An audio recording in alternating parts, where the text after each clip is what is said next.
parable about anger, love, and forgiveness. Once a man was washing his brand new car, a source of pride, bought on credit, licked to a shine.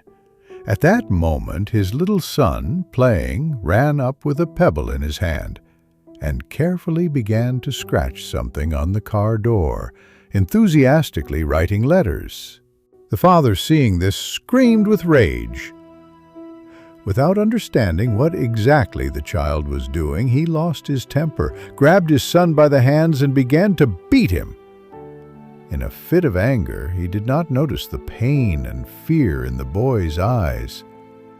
Only when the child screamed in real pain, the father realized what he had done.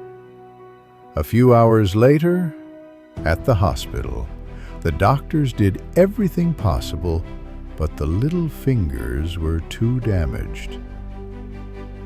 The son was lying in a hospital bed, and with tears in his eyes, he asked, "Dad, will you still love me?" The father was silent. He cried, and he swore to himself that he would never again let anger rule his hands.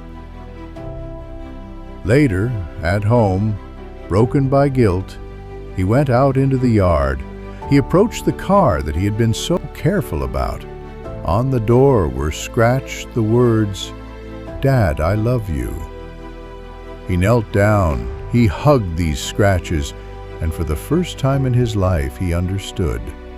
A car is just metal, and the love of a son is priceless.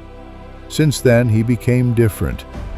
He learned to control his anger, learned to listen and understand.